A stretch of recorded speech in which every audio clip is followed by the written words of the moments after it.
Atoms. Rutherford solar system model. Rutherford సౌర వ్యవస్థ నమూనా.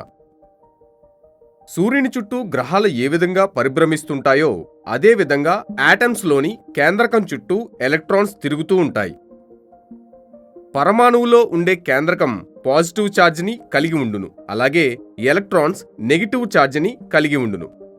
ఫలితంగా పరమాణువు కాన్స్టెంట్గా ఉండును. కేంద్రకం చుట్టూ తిరిగే ఎలక్ట్రాన్లని సూర్యుని చుట్టూ తిరిగే గ్రహాలతో పోల్చి వివరించెను కాబట్టి దీనిని రూదర్ఫోర్డ్ సోలార్ సిస్టమ్ మోడల్ అంటారు. ఆల్ఫా రే స్కాటరింగ్ ఎక్స్పెరిమెంట్. ఆల్ఫా కణాల ప్రతిక్షేపణ ప్రయోగం. ఈ ప్రయోగంలో రేడియో యాక్టివ్ పదార్థం నుండి వెలువడే ఆల్ఫా కిరణపుంజాన్ని టిన్ గోల్డ్ షీట్పై పడేటట్లు ఏర్పాటు చేస్తే అందులో కొన్ని రేకుగుండా చొచ్చుకుపోవును, మరికొన్ని వివిధ దశలలో పరిక్షేపణం చెందును.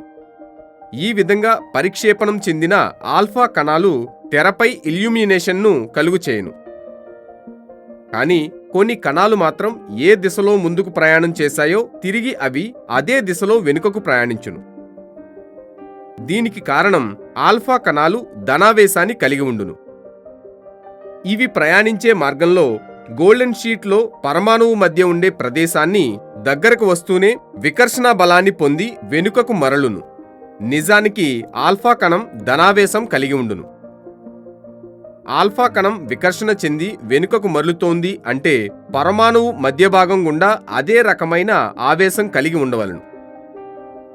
ఈ విధంగా పరమాణువు మధ్యలో ఉండే కేంద్రకం ధనావేశాన్ని కలిగి ఉండును అని నిర్ధారించవచ్చు. ఆల్ఫా కణ ప్రతిక్షేపణ ప్రయోగం ప్రతిపాదనలు. పరమాణువు ద్రవ్యరాశి అంతా పరమాణు గోళ కేంద్రకంలో అత్యల్ప ప్రదేశంన కేంద్రీకృతమై ఉండును. దీనిని కేంద్రకం అంటారు. కేంద్రకానికి ధనావేశం ఉంటుంది. దీని వ్యాసం 10⁻⁻13 సెంటీమీటర్స్. కేంద్రకం చుట్టూ ధనావేశాన్ని న్యూట్రలైజ్ చేయుటకు చాలినన్ని ఎలక్ట్రాన్లు పరమాణువునందు అమరి ఉండును.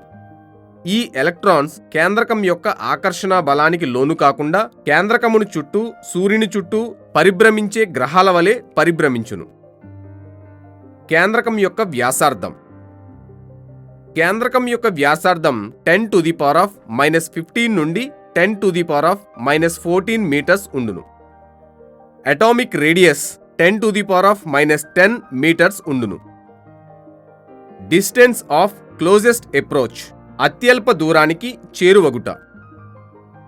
రూదర్ఫోర్డ్ గోల్డెన్ షీట్ ప్రయోగంలో రేడియో యాక్టివ్ ఎలిమెంట్ నుంచి వచ్చే ఆల్ఫా కణాలు బంగారు రేకుపై పతనం చెంది వివిధ దశలలో పరిక్షేపణం చెందును.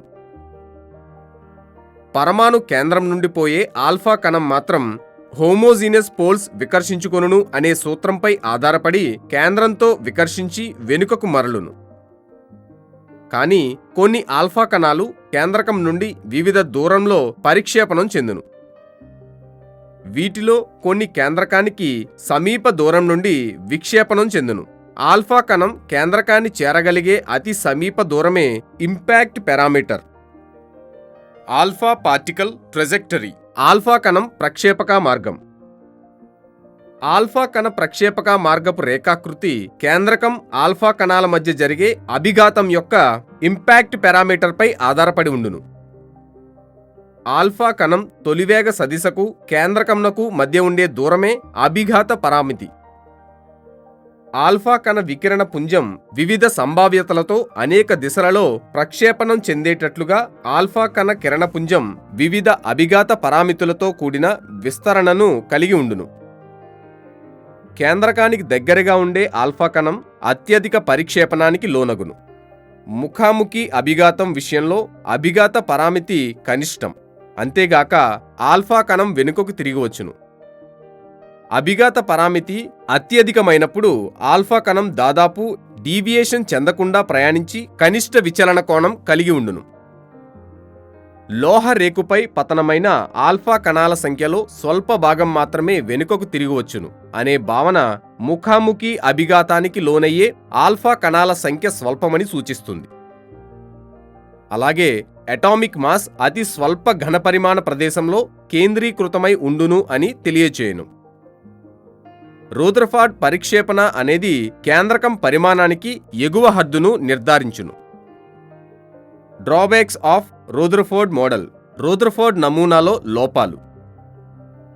రూదర్ఫోర్డ్ ప్రకారం ఎలక్ట్రాన్లు కేంద్రకం చుట్టూ రొటేట్ చేయును. అయితే విద్యుదయస్కాంత సిద్ధాంతం ప్రకారం భ్రమణం చేస్తున్న ఎలక్ట్రాన్స్ అవిచ్ఛిన్నంగా శక్తిని ఉద్గారిస్తూ ఉండాలి. అప్పుడు ఎలక్ట్రాన్లు అవిచ్ఛిన్నంగా తమ శక్తిని కోల్పోవడం వలన వాటి భ్రమణ వ్యాసార్థాలు తగ్గుతూ పోయి కొంతసేపటికి అవి కేంద్రకంలో పడి పరమాణు నాశనానికి దారితీయును. కానీ అలా జరగకుండా పరమాణువు స్థిరంగా ఉండును. కనుక రూదర్ఫోర్డ్ పరమాణు నమూనా పరమాణు స్థిరత్వాన్ని వివరించలేకపోయాను. గమనంలో ఉన్న ఎలక్ట్రాన్లు ఏ విధంగా కక్షలో ఉన్నాయో వివరించలేదు. పరమాణువులో ఎలక్ట్రాన్ డిస్ట్రిబ్యూషన్ గూర్చి వివరించలేదు.